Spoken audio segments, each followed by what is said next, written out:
There are castles that look ruined because time was cruel to them, and then there are castles that look as if they've been keeping something inside on purpose.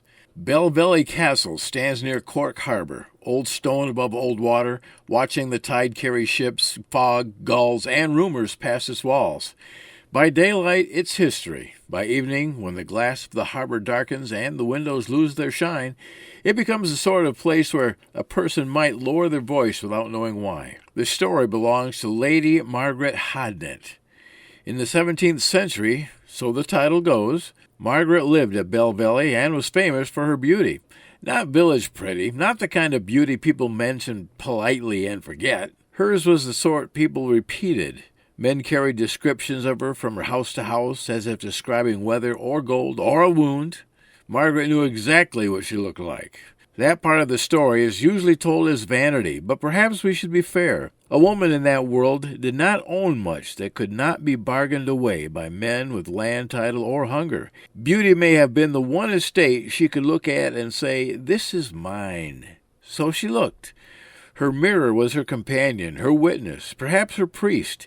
It returned to her the face that everyone else wanted to possess, and one man did want to possess it. A local lord, remembered in the legend as Clan Rockenby, heard of Margaret and decided she would marry him. It's a dangerous thing when a man mistakes desire for prophecy, so he asked for her hand. She refused. He asked again. She refused again. At some point, love, if it had ever been love, rotted into insult. Rockenby could not bear that the beautiful woman in the castle had looked at him and seen nothing she wanted. So he did what small men with armies have always done. He called his wanting honor, dressed his humiliation in metal, and marched on Belvelly. He thought the Hodnetts would collapse. A soft family, he must have imagined. Too used to comfort, too fond of silver, warm rooms, and servants with quiet feet. But stone has a way of teaching patience. The gates held. The days lengthened. The food shortened. Rain came against the walls. Wind worried the roof. Inside, hunger began its private work. A siege does not merely starve the stomach. It makes the body unfamiliar. It takes the roundness from the cheek, the light from the skin, the ease from the step. It removes the little kindnesses flesh gives to the mirror. For a year the castle endured. For a year Margaret's beauty, the beauty Rockenby had gone to war to claim, was fed to the siege she had made. When the gates finally opened, he went to her. Picture him expecting triumph, expecting the woman he had imagined, polished by refusal, ready now to be taken because the world had finally agreed with him. But the Lady Margaret who stood before him was not the dream he had marched toward. She was thin, hollowed, changed by hunger into a stranger wearing her own name.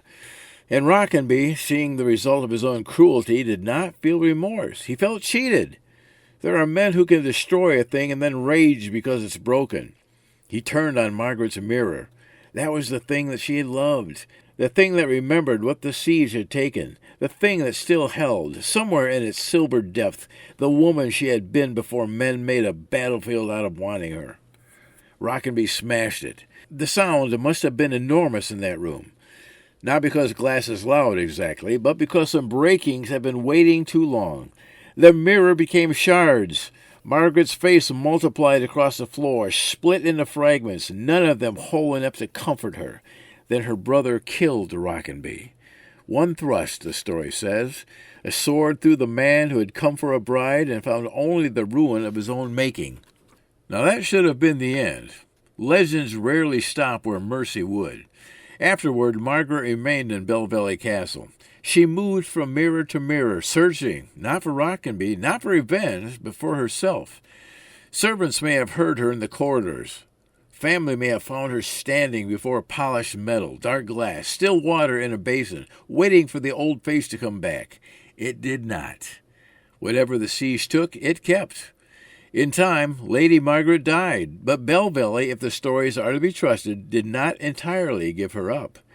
People say she still walks there, sometimes no more than a pale movement crossing the garden where no living woman has reason to be, and sometimes, this is the part that makes people remember the tale, she is seen without a face, not scarred, not hidden, but absent, a smooth blank where beauty once ruled a room. There is said to be a place on the castle wall worn strangely smooth, as though a hand has touched it again and again through the centuries. Not the scraping of weather, not the accidental polish of passing shoulders, a deliberate place, a listening place, as if someone stands there when the house is quiet, rubbing the stone the way a woman might touch the surface of a mirror, testing it and pleading with it, asking whether tonight, perhaps, it will finally give something back. So, if you ever pass Belvelly Castle when the harbor is black and the wind has that wet Irish edge to it, do not be too quick to look into windows. Old glass has habits. A phone screen can become a mirror. So can a puddle. So can a darkened doorway when the light is behind you. And if, for half a second, you see a woman where your own reflection ought to be, white veil, empty face, one hand lifted toward the glass, don't speak. Don't ask who is fairest. Don't lean closer. Because Lady Margaret has asked that question for centuries, and the mirror has never answered kindly. Look away while the face is still yours. Thanks for joining us for another Fireside Story. This is John Robinson with Muse Media.